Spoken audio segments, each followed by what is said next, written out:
like their bodies. They want to look like these artists, and these artists have these fake bodies. And I think that's why I'm even like going so hard like with the working out, because when I do make it, I want to show like you can have a natural body, you can look good, you don't have to get surgery, you don't have to change yourself. But it's so hard because it's like, you know, it sells and it's easy. Because if I did have my ass out, my titties out, I probably would have been made. You know what I'm saying? Get to the cake. I'm on a mission for maze, no matter how long it's gonna take. I could just see it already. Give me that new Benz or the Wraith. Watching my own back where I'm from, it was never safe. Yeah, need 100 M's up in the safe. Last chance, life a movie. Roll another one and get baked. Mix the underwealth with the Gucci. Yeah, you know when I get up in it, I promise you gon' catch feelings. Oh, you got it. What's going on, everybody? Welcome to another episode of Between the Lines podcast, where we delve into, entrepreneurship, entertainment, creativity, all of the above. Today we have an amazing guest, Miss Akilah Divine. She is born and raised from Baltimore, Maryland. She is a multi-dimensional, artist.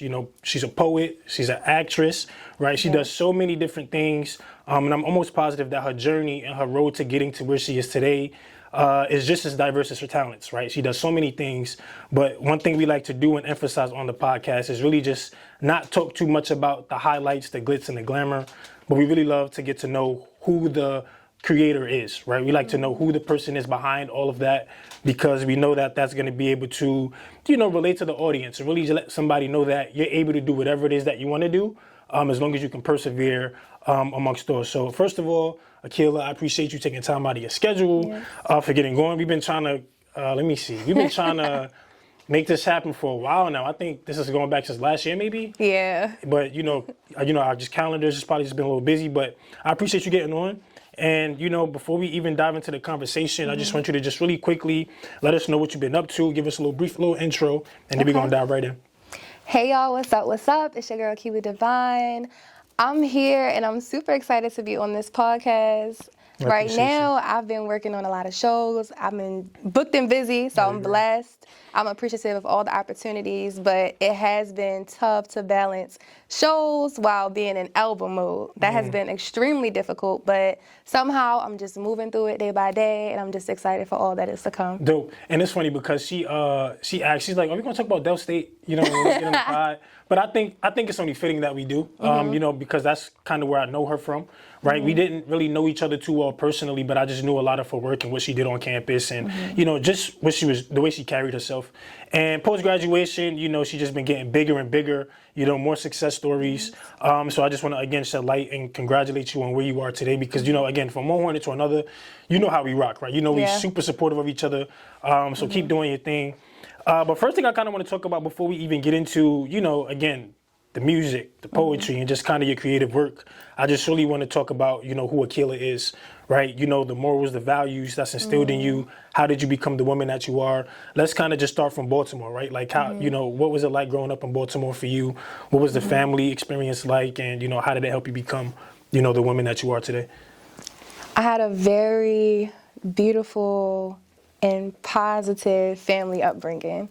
Like my dad, my mom, my grandparents, my siblings, they all poured into me in their own unique ways. And I think for me, when you have parents that encourage you and push you, it gives you that ambition and that drive that you need. From very early on, I was performing. Like the first time I rapped on stage, I was in 3rd grade in elementary school. Yeah, that's probably I was doing fashion shows in elementary school. Like I was on a dance team. I was a cheerleader. Like I was always very involved in school. I was very active all the time, and my parents always pushed me okay, go ahead, Akilah. Like even before 3rd grade, early on, my mom and dad has tapes of me when I used to pretend I was Erykah Badu. I would put sheets around my head and wrap my head and look in a mirror and make the brush the microphone and just sing in the mirror. It was something I've always wanted to do. I knew that I belonged on somebody's stage, and I always wanted to be perform. I always wanted to perform. I love it. So then, how is it? Were you inspired by something though at that age to do it, or were you just always just that way as a young kid? Did you see something that made you want to tap into music? Absolutely. What was that? Where did that inspiration come from? So many different places. So One, my dad always used to sing. Okay. My mom always played that good music. My grandmother, she exposed me to plays and musicals, and we traveled, so that opened my horizons as well. And then my older brother, like, he always made us like sing and dance and do like the Beyonce dances and all types of things, sing it or whatever. So that like really pushed me. I love it. Like when I was younger. I love it. And then as you matriculate, and of course as you get older, you know, what I want to talk about is, you know, it's so easy to kind of get distracted or, you know, sometimes just like pivot sometimes to do different things. But for you, it seems like you just got better and better, right? Because you knew exactly what it is that you wanted to do. You had the vision. Was there a time though, like that you said, you know what, maybe this isn't the route that I want to go down. Maybe I'm not meant to be on somebody's stage and perform. Like, what challenges did you face, you know, as you matriculated to where you are currently? I've never felt like I wanted to stop doing music. Good. Because for awesome. me, I was talking about this the other day. It's so funny you asked me this. For me, music and performing is like breathing. Awesome. And it's if I'm not performing or doing music or expressing myself, it feels like I'm suffocating. Like, it feels like I can't breathe. And if that's how I receive my oxygen and my air, I need this thing in order to survive. I need to express myself, whatever outlet that is, whether it's in song, whether it's in poetry, whether it's even a journal entry where I'm just writing and getting my thoughts out for myself, because not everything is for everybody. That's something that I'm learning too on my journey. Like, I just got to get it out. I got to get the thoughts out. That is dope. And so you do poetry, right? You music, rap, you know, acting, you know, that's all creative, right? What would you say is your least favorite?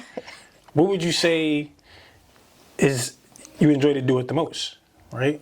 I'm sure you probably enjoy them all. I get that question all the time. But which one would you say, I could, you know, relax a little bit, but this is like, I have to do this. Like, that is a tough question because I feel like they're all parts of me, you know, so that's a tough question.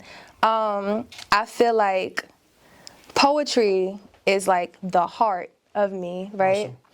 I feel like rapping is more so like the fun, carefree, I'ma just talk my shit, like I'ma show off a little bit with it. You're gonna get crazy. Yeah, and then singing is more so like the soul of it. Like, they're all different components of myself, if that makes sense. I love it. I would say, like, I'm always in my head the most when I sing, though. I will say that because I've never been vocally trained. So sometimes I can get lost in, like, comparing myself to other people that knows how to do runs or has a strong voice. But I know how to sing. But sometimes I can get in my own way. So have you found, like the coaching or you haven't had the vocal training that you needed, is what you said, right? Like, do you feel like you are where you need to be now, though? Or do you still feel like, of course, you can get better? But I always feel like there's room for growth. I always feel like I can get better, I can do better. So that is something that I still want. But you know, financially, things are getting a little tight. Well, since you say that, I mean, we was gonna save this but you might as well just knock it out right now. So you kind of say financially, and we was talking off camera a little bit about your single. That's, you know, going to be coming out. Well, that's going to be out by the time this comes out. But, and you mentioned that, you know, you didn't have the funds necessary to necessarily purchase it, but you had a credit card and you had to invest in yourself. Yes. I think that's important for people watching and listening because as a creative, as an artist, just anything that you want to do in life, you know, sometimes you got to be willing to bet on yourself. Absolutely. Right? And that's exactly what you did. And I'm sure that it'll pay off. So what was that feeling like of saying, you know what, I had to really, this is the most that I've spent on a project, right? How did that feel for you? And, you know, what are you looking forward to the most, you know, out of that? For me, it was a sense of, I felt very empowered. I was creating my own narrative for my story, and I had to control what I wanted that to look, feel, and sound like. So for me, it was like, okay, first of all, it's been a gap. It's been a long gap since I've put out music. It's been years. So I'm like, okay, I'm such a perfectionist, so sometimes I can get in my own way of like, oh my God, I can make this verse better. I can add a couple more bars in this song. I can do all these different things to change it when in reality it's already ready. You know what I'm saying?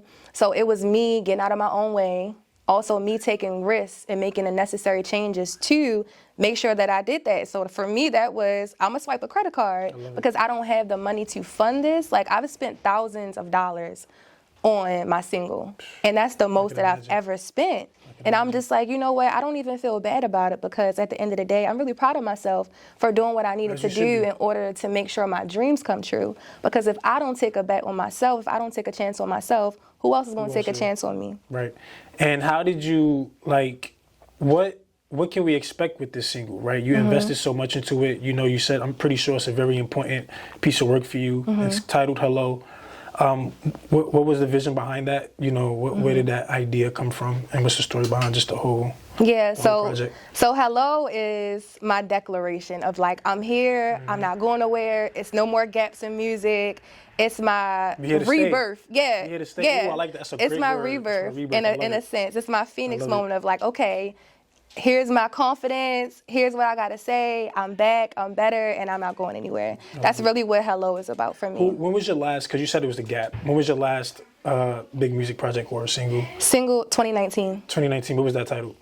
That was Tribe. That was Tribe. I read something about Tribe now. It's been accepted for something. 14 film festivals. Walk us through that real quick. That's first of all, congratulations. That's massive. So can you? I don't want to butcher the words or the award, but can you tell us what Tribe was accepted for, and what that moment meant for you as a creative, right? Like, first of all, you're independent, I believe, right? Yes. And to kind of have that notoriety and exposure, that can inspire somebody else to, you know, keep doing their thing. So walk us through that feeling for you and like what that sounds like. So Tribe, oh my God, it's so much behind Tribe. So unfortunately, it was inspired by an injustice, and I just felt so inspired to write a song about it. And it was just so visually compelling. It was like a whole movie. Like everybody was like, oh, this is like a movie. It's so dope. So of course we submitted it to a lot of different film festivals, and we've been accepted into 14 film festivals. And then we also won 3 Best Music Video Awards. That is awesome. So the feeling that I felt from that was like, wow, you know, my name is being spoken about in rooms that I've never even been in. Like, I've never been to LA, it got LA. I've never been to Chicago, it's in Chicago. I've never been to a lot of these places, even the UK, I've never been there, but Tribe is there, they see my face, they hear my music, and unfortunately, it was during the time of COVID, so I didn't get to actually show up and like be in those spaces and make those connections, but it did what it needed to do. That's awesome. And how do you, how do you navigate through, like, how can I say this and word this properly? How do you navigate just through each form of, you know, how can I say this? I'm trying to find the right way to put this. So you have singing, poetry, like all of the things that you do. How do you kind of navigate and choose what's going to get, you know, this amount of time? Or like, how do you just navigate through each and every single one? Because again, you seem like somebody, once your mind is made up on something, you seem like you're going to do it. Your vision is strong. You just love to create and do, that's your way of expressing yourself. But how do you navigate through that? Because like, for a creative or just for somebody that's like out there trying to do more things than one, or, you know, just multiple things, they can't even get to the second thing that they love to do, or they can't even, you know, get started on this project because they just feel so overwhelmed, or like they don't have no direction. What gives you the sense of direction, and like, how do you know what needs your attention and like what to gravitate toward, you know, as you progress and matriculate through your, you know, your journey? So one, I would say planning and organization definitely helps me. Like, you have to set a start time and an end time. Like for me, I'm like, okay, since Hello is dropping January 29th, February, I'm picking up acting again. I can't do anything acting related right now because I know it's going to drift off. I'm going to be in a you have to be in a totally different mindset. They're all different in their own ways. You know what I'm saying? And right now I really need to be in my music bag, and I need to stay there. And I haven't been writing poetry. So essentially you do have to pick one, because if you don't pick one, like when I've tried to do poetry, when I've tried to do rapping and singing and acting at the same time, I got lost. I wasn't finishing anything.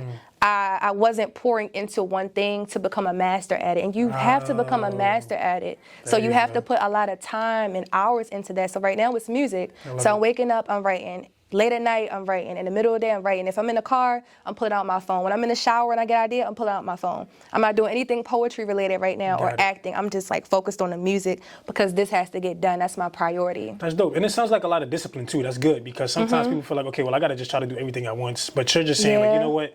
It's okay to kind of pause real quick and just kind of recenter yourself and have that discipline. How do you like, so are there moments you get overwhelmed though? Because, you know, you like to do these things. So like, how do you get through those moments when you're overwhelmed or you feel like you're just flustered? Like, what's your form of therapy aside from writing and performing, right? Because we know that's what you love to do. Yeah. It's a form of expression, but like, how do you kind of, fill up your cup to like, get back to where you need to be to go out there and perform at such a high level? For me, I'm a person that, one, I'm extremely busy. I have a lot going on. I'm also the person in my family that's like helping everybody. Gotcha. I'm a social worker. I'm helping youth and family and community. So I'm always caring for everybody else. So my form of self-care is having the morning to myself. And that's working out. Like in the morning, like when I wake up in the morning and I'm making my smoothie or I'm having my acai bowl and I have a good workout, I'm ready for the day. Love it. Whatever that looks like. And the days that I don't have a workout, I feel completely different. Or the days when I don't give time to myself, whatever that looks like, it's not a good day. Awesome. How do you, well, first of all, walk us through a day of Akilah. Like, just walk us through a typical day, like a busy day. A busy day? Yeah, like a busy day. So a busy day that just happened, which was this week, actually. One of the busiest days I've had. So I'm waking up 7:30 a.m. Okay. I'm in the gym. I'm working out. So you work out in the morning. Okay. I work out in the morning. Hit the sauna. Got dressed. Took my shower at the gym.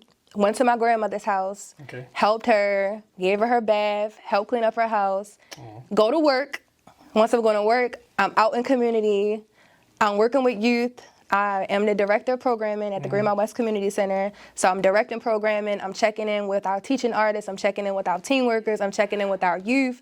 I'm making sure like I'm assisting them, their social, emotional, and where they are, how they're feeling that day. Full work day, not getting off work till probably like about 7 o'clock because all youth don't leave on time, but depending on like what their parents are going through or when parents are picking them up. So I'm leaving work by like 7 o'clock. Then at 7 o'clock, I'm going directly to rehearsal. I'm not leaving rehearsal until like 9. But then I have a gig that I have to do, something that's due that somebody booked me for, and I have to finish that and turn it in by midnight. So now I'm writing a poem. I'm submitting that to her by 9, and then I still have to rehearse again. So I'm not going to sleep till like about 12 a.m. 1 o'clock. Dang, that's a busy day. Yeah. And you kind of brung up, your 9 to 5, your job, your career, right? You graduated with a social work degree, right? Is it? I graduated with 3 degrees. 3 degrees. So I graduated. So you got your, okay, give us all 3 degrees. I double majored in mass communications with a concentration in public relations and advertising, then social work, and then I mastered in social work. Okay, that's dope. And now that we're talking about social work, so of course you have a lot of your creative work that you do, but then you have social work, right? What's the passion behind social work and wanting to be there for community? A very big on it. As am I, we just love to kind of do things in our areas to kind of just help, make it better. Where did that passion come from? What made you want to do social work? And how do you, how does social work align with just like the artistry of Akilah? You know what I mean? Yeah. Like how does it kind of relate and fit in? So I was inspired, funny story. So I thought I wanted to be a nurse when I was in Dell State. I was like, I just want to help people. Did you major at nursing? When I started, I majored in nursing. And I was like, I just want to be a nurse because I want to help people. I want to take care of people. And I know they make a lot of money. I'm going to be good. My family going to be good. I'm going to be set. I took that anatomy and physiology class, and I was like, this ain't for me. This isn't for me. I was so frustrated. And then I lived in Laws Hall, and it was an all-girls dorm. And it was this girl, she was coming back every day. She was so happy. She was like, I love class. I love this. I loved it. I'm like, what do you do? She was saying, I was volunteering here. I was helping community. I was helping the kids. And she seemed very excited about it. And she was like, oh, I do social work. So I was like, okay, I don't think I want to be a social worker because I thought that social work was only like taking away people's children. I didn't think about the fullness of social work and what it was. So I was like, I don't want to do that. So then I went undecided for a while. Then I went mass communications and I was like, oh, I can finesse mass communications because it's so many electives. You can just double major and get 2 degrees and just bust it out. So I was like, okay, I see the finesse. I'm going to plug it in. I'm going to do social work. So I did both of those, and I started to love it. Like, I started to learn the history behind it and how it was a lot of Black people, doing the work, doing social work. Like, we were helping community. We were doing, like, soup kitchens. We were, like, feeding the children. We were in schools. We were helping with education. And I think that, like, that built me up, because Del State just really got me in tune with just my Blackness and who I was as a woman and just who I was grown into as a person. And it just really fit who I was and who I was becoming. So I was like, okay, this is what I want to do. So I got really excited about it, which is why I mastered in it. Awesome. And at my job, it's the perfect space for me because we are an art-based space. So all of our youth are artists. So they all know how to do something. All of our programming, we have a start goal and an end goal. So for example, we have a dance and choreography class. So they're learning how to dance and they're going to perform. So the last show that we had like over 250 people there. So I'm prepping them with stage presence. I'm prepping them with how to perform. I'm prepping them with confidence. I'm pouring into them. There are moments when they're like, I can't do this, or I'm afraid, I'm shy. I'm like, no. And then they know that I'm Akilah Divine. So like, they like, oh, Miss Akilah, I listen to your music. Oh, so they love that. So they see like, you know, you can do multiple things. You can have multiple streams of income. Like you can have your profession and you can have your passion, and they can align in the most beautiful way. You can have your profession and your passion, and they can align. Come on. You can't skip that over. But like, okay, so you in social work, and what I'm noticing, not noticing, but like I realize like, you know, it's one thing to talk about certain stuff, but it's also another thing to be about what you say, right? So being in the field of social work, like you actually get to be there for the kids and for people, and just like the youth, in ways that a lot of other people might not be able to. What is something that you can tell, you know, just us listeners and people that's watching, what is something that you can tell us about just politics and just like that space that we might not really know about, right? As a social worker, there's so much scoop that you get about just community, right? What is some things that you could possibly tell us about just that field of social work, or just like some of the things that might not really be at the forefront as much as it should be about being in that space, right? The access that you have, right? You know, the politics side of it, or like just, there's so many different things when it comes to social work. Yeah. What's some gems that you could give us for just being in that space, you know, being able to give back and provide and, you know, just kind of help and be counsel for the kids and the youth, if that makes sense. Yeah. You know what I mean? I would say every day is constant lessons. And I wasn't prepared for that, because you'll see aspects of yourself in the youth. You'll see aspects of yourself in community. You'll see aspects of your friends or family members that you used to have. And it's some good and some things aren't so good. Like you'll have community members where like you're very involved. You're very involved in their lives. Like all of our youth, like I love them, like they were my own children. Like you know their stories, you know what schools they go to. You know, you're making sure that they eat. You're making sure that you're checking in with their parents. You're making sure like that they're educated. Like you care about the fullness of them. Even the seniors in the community, like we were dropping off food to them at one point. Like when they didn't have food, they were coming to the community center. I'm like, okay, you can apply for BGE assistance. I can help you with your water bill. If you need to make copies, I got you. So it's like you get so involved in their lives. And sometimes I think it's, you know, when you can't do everything, it's the frustration on their end and then on my end, because it's like we can't do everything for everybody. And that's the part of it. And that leads right into this next point. So I'm an educator, right? I teach and I work with children, and I love them to death, right? I love, you know, teaching and kind of being there for students. But again, sometimes you just form bonds with students, and sometimes you overextend. Whereas for you in social work, it might be the same thing. You go above and beyond.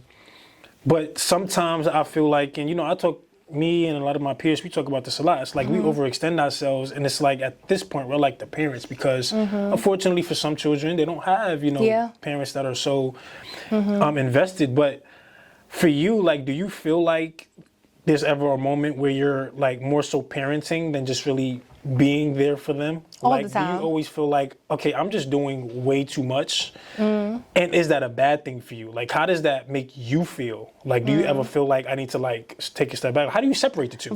From being, okay, Akilah doing my job, and Akilah like, damn, I really care about these kids and I'm doing my job, but I just know they're in need and I'm going to do what I can to make sure that they're, how do you separate like what's that fine line? Yeah, so in the beginning it was very hard to set boundaries. And I think I realized, and I was like, okay, I was picking kids up and I was having them over at my house, making sure their hair was done, making sure they ate, I'm cooking, I'm doing all these things. I'm like, whoa, like I could be doing this with my own time, and I had to set that boundary. So now it's just like, okay, what can I realistically do to fill in the gap? And like my mentor told me, she said, you know, we are the gap fillers. That's what we are.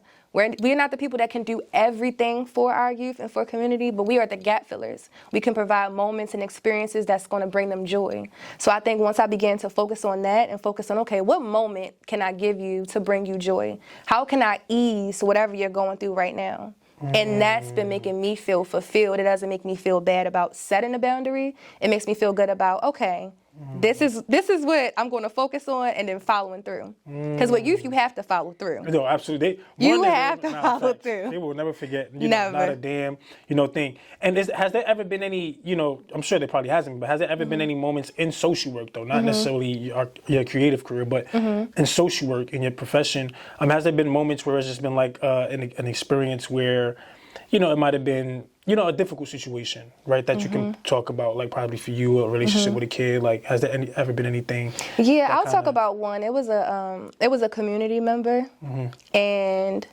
we were doing everything for this community member, like getting food, doing things. Like, we stopped the food distribution. Right. When COVID happened, we were doing food distribution, but then we're like, okay, we're just going to do youth programming. We're going to do these other things. And we got so accustomed to doing whatever she wanted us to do. When we weren't able to do that, it wasn't received in the best way. And I got the backlash. I got the curse out.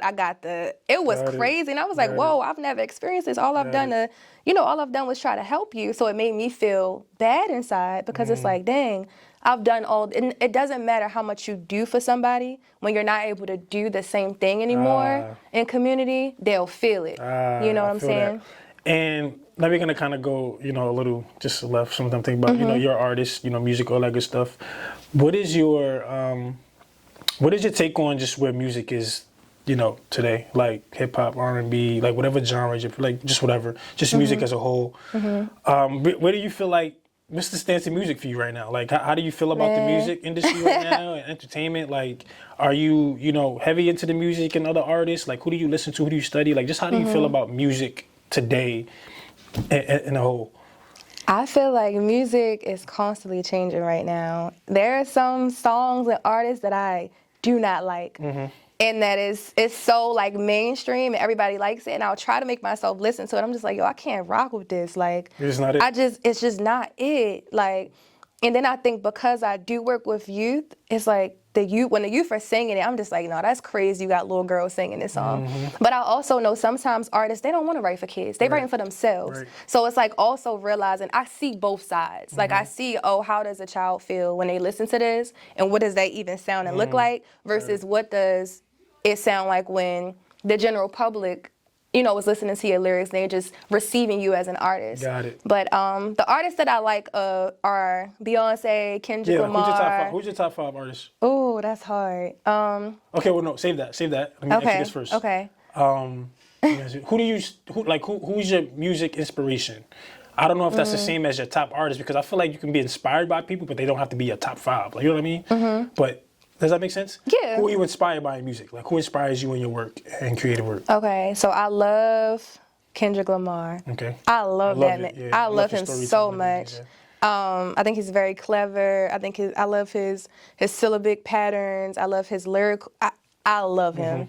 Beyonce. Okay. I think she's that girl. I'm a part of the Beehive. I love Beyonce. Okay. J. Cole. Fair. I like J. Cole. Who else am I listening to? Okay, now are they a part of your top 5? Yeah. Okay, give me 2 more. Like, for your top 5 to complete that. Top 5. Can I say dead or alive?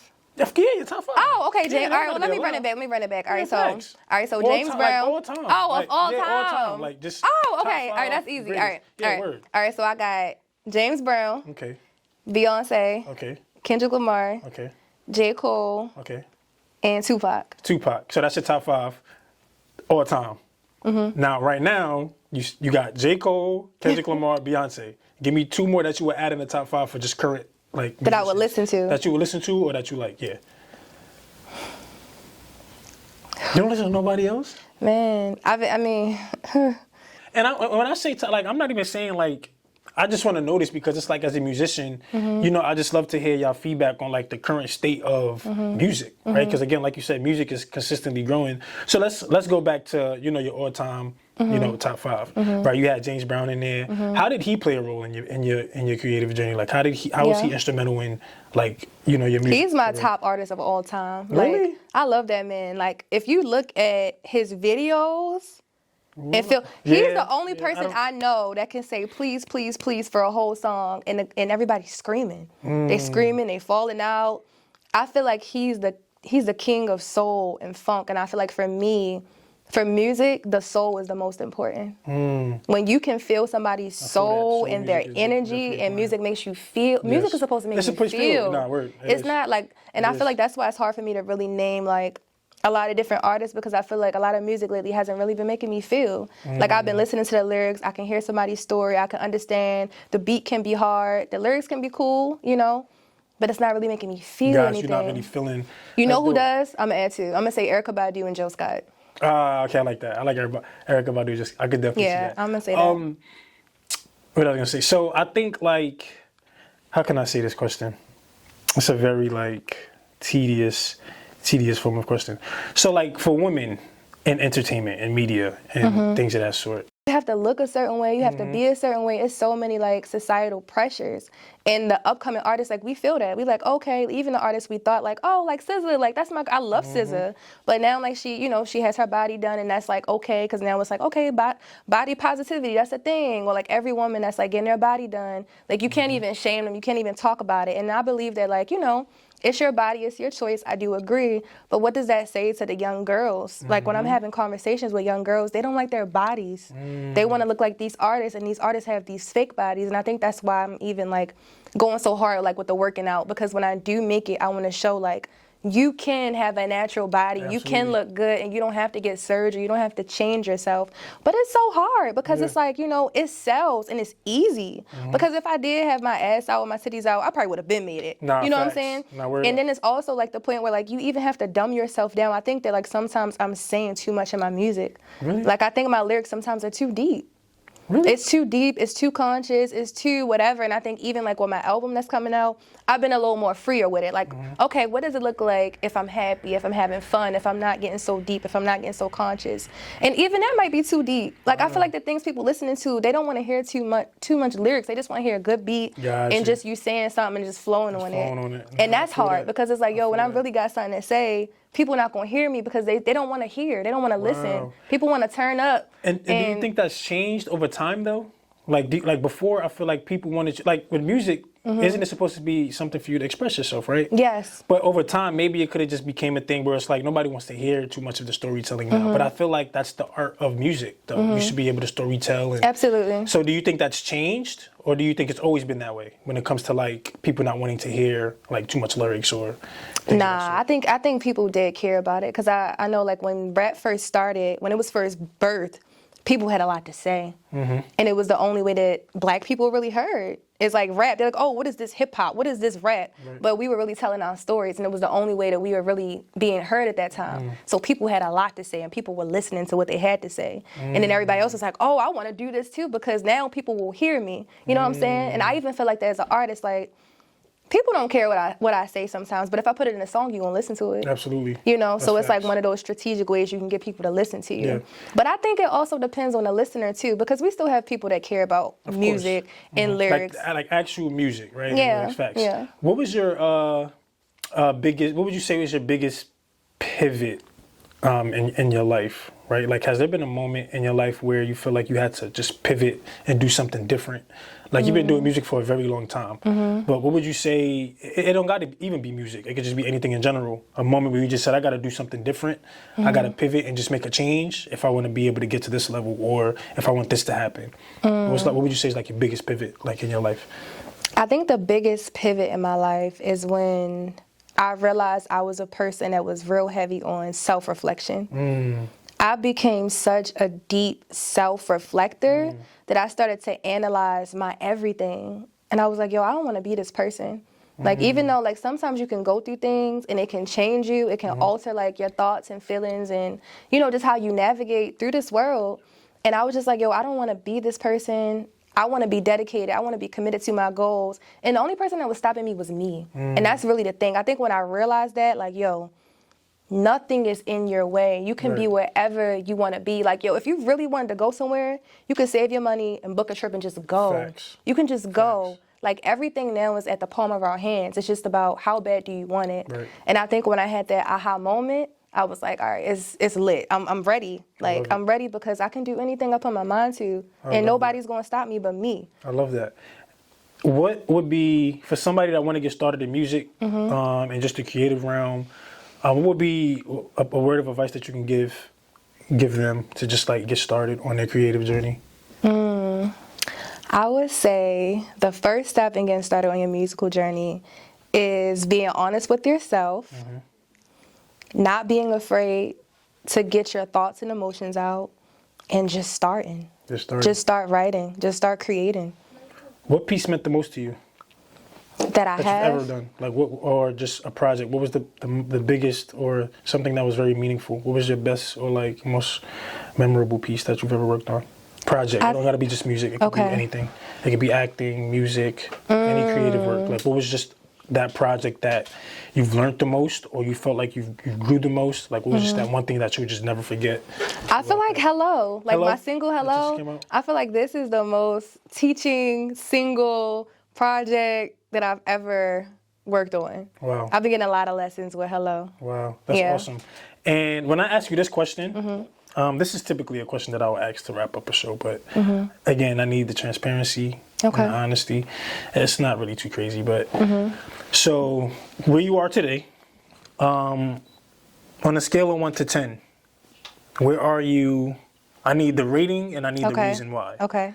On a scale of 1 to 10, where are you personally, like mentally, like where are you mentally? Where are you spiritually? And where are you business-wise? When I say business-wise, I mean like just everything going on in your life outside, work, music, just everything as a whole. So on a scale of 1 to 10, where are you mentally, spiritually, and business-wise? The rating and why you give yourself that rating. Mentally, I would say a 6. Okay. I would say a 6 mentally. Because I still feel like I'm in this tug of war with being in my own way. Because I don't think I've been given 100%. I don't think I've been given 100%. And I think I'm a little afraid. What are you going to do to... Oh, go ahead, finish it. I was going to say, I think I'm a little afraid of what 100% looks like because there's so much sacrifice that comes with it. Like, if I was doing 100%, everything would be different. And I don't know. I think I'm a little afraid. In a great way. Yeah. In a great way. So then why do you feel like you can't give that 100%? Or what are you exactly afraid of if you feel like it's going to be in a great way? Everything around me is going to change. And like, I have to mentally prepare myself for that first. Gotcha. I think I need to like have a deep reflection and just journal about it, write about it, about what that's going to look and feel like. I have to mentally prepare myself for what 100% of Akilah is going to look like. Because that's crazy. Like, when you show up 100%, that's how you look. That's how you talking to people. That's how you engaging with people. That's how you planning out your day. Like, if somebody approach you the wrong way and you having a 100% day, you can't just be like, oh, hey. Like, you can't respond any type of way because if you respond the wrong way, you can't be 100%. Right. So you got to think about the fullness of what 100% even looks like. I think 100% on you will be powerful. Yeah. It'll be powerful. So, okay, mentally, 6, because you feel like you're afraid, not afraid, but like you're just not ready for what the 100% could look like. I think you are, though. But no, I'm ready. I just got to mentally prepare for it. Okay. Mentally, spiritually. Spiritually, I would say I'm at a 9. Okay, I can see that. I would say I'm at a 9 spiritually. Yeah, I feel like. And how is your relationship? I mean, of course, a 9 is almost perfect, but like, how is your relationship, with God, and like, how does that really play a role in, where you are? It helps me put faith over fear, and it helps me just go for it and take chances and take risks. Just staying very connected, very grounded, making sure I'm having those conversations with God and just myself and just speaking it, and then it is. I love it. And then, where is it? Business? Oh, and business-wise? Business-wise. Where are you, 1 to 10? I would say business-wise 9. 9, okay. Why not? I've been standing on business. You got your single. Of of course, hello. Aside from that, what other like business endeavors or things you got coming up that you want to talk about? So I have an album coming out. It's called I Hope You Get This. What is that? Where does that come from? I Hope You Get This is going to be like a whole movement. Like, I want it to be like a whole movement. And I Hope You Get This is essentially like my message to the world, but not even just my message. It's going to be everybody else's message to what they have to say as well. Like, all the things you wish you would have said that people understood. It's going to be like, I hope you get this, basically. It's going to be like a whole movement. So I love that. When can we expect that? Do you have like a timetable on it? Or that's just TBA. That's okay, coming. to be announced. Okay. Yeah, that's TBA. And I just been, speaking up for myself. Like, I've been really like living and moving very boldly when it comes to business. Like, not accepting every gig, not negotiating my rate. I swear to God, I was about to talk about for real? about that. Yeah, go ahead. Yeah, I mean, was really about to ask you a question and about just this. like not negotiating my rate. Like, this year, I really wanted to do a show of someone, and I was like, yo, I can't do that to myself because this is my rate. And if you can't pay me this rate, I can't do it because I've done it. I've done it my whole music career, and I'm so tired of getting a bare minimum because certain people you're going to pay. You're going to always pay your DJ. You're going to always pay your photographer. You're going to always pay your videographer. And then the artist, you're going to lowball us. Yeah, word. And we the main event. So it's like, no, like I can't. If you want me, you got to pay for me. Real shit. Like, real shit. And that's crazy. Like, it's crazy you said that because my next question was going to be before we wrapped up shortly is, like, as an artist though, that's still trying to get out there, right? That's still trying to, just be at the forefront and get exposed. Like, how hard is it to like decline certain gigs, right? Because as an artist that's I don't want to say up and coming because I feel like you've done enough. But like as an artist that's trying to like get a name for herself, you always want to try to get on as many stages as possible, right? Regardless if they're paying you or not. But for you respect yourself enough to say, you know what, I'm gonna just stand on business, like you said, and you're gonna have to pay me. So how hard is it to like really kind of say no to those things and just kind of stay true to like if it doesn't align with what you got going on, then I ain't gonna do it. Right. Like, why is that important? Because I feel like there's so many people who, think that accepting everything is what's going to get you to the next level. It's not. Sometimes you have to say no. Yeah. Right? So how important is that? Like, it's very important. All exposure isn't good exposure. Right. Every opportunity isn't your opportunity. And those are my two biggest lessons. Like, I'm not saying yes to everything. If I don't see, Well, first off, thank you for saying yes to the podcast. Oh, yes. Even I don't even like, I don't even like doing a lot of podcasts. Like, I don't want to be so accessible, too. That's my thing. Right. I don't want to be so accessible. I don't want my voice being everywhere. I don't want to be seen on every stage. I want to be very selective about the stages that I'm on, the people that I collaborate with. Right. Like, it'll be times where I'm like, I'm not even doing collab. I don't have any collabs on my album that's coming out. It's just me. Awesome. It's just me. My next one, yes, I want to be more, collaborative. Awesome. My singles more collaborative. But even that, I'm just like, okay, who are you pairing yourself with? Right. Who is this person? Because everybody you associate yourself with, they're going to look at you in regards to that person as well. So you just have to be so careful on how you move, especially being a Black woman. Wow. Some people be like, oh, I want to work with you, Akilah, and then be like, oh, let's meet at Red Lobster. That's not a business spot. You trying to take me on a date. You trying to take me on a date. Like, so I have to be selective like that. Like, no, I'm not comfortable with that. Or let's do a video call. Or whatever. Just whatever. I just have to be very selective just about what I accept and where I show up and how I show up. Man, that's dope. Well, look, Akilah, man, I don't want to have you for 3 hours. I think you're doing phenomenal work. One thing I like to do on here is just really give flowers to, when it's necessary or before it's too late, man. Keep doing your thing. I'm inspired by what you do. I appreciate you for taking time out again, getting on the show. And just never change who you are. Like, never change who you are. Stay true to what, just stay true to yourself. And hopefully, the next time I get you on the pod, you'll be, signed artist. Yes. You'll have your reps. I'll have to probably, pay for you to get on the show next time. But keep doing your thing. I'm a huge fan. And, is there any last comment? Oh, first of all, how can they stay connected with you? How can they book you for your work? How can they kind of like stay in contact? Follow me everywhere except home at Akilah Divine. That's AKILAHDIVINE. That's on Instagram, all streaming platforms. You name it, I'm going to be there. And I just want to say thank you for having me be a part of this. Like, I love what you're doing. I think it's so positive. I just love it. I can't wait to see, you know, everything that you're going to do with this as well. I appreciate you. Appreciate you, man. Look, if y'all enjoyed the show, comment, like, subscribe. You know, I'll get back to y'all. I love y'all. Peace. That was fun. Yeah, that was fun. Yeah, I didn't want to keep it for hours. And like, I was about to. No, that was good. I think you touched on everything. Yeah. Get to the cake. I'm on a mission for maze, no matter how long it's gonna take. I could just see it already. Give me that new Benz or the Wraith. Watching my own back.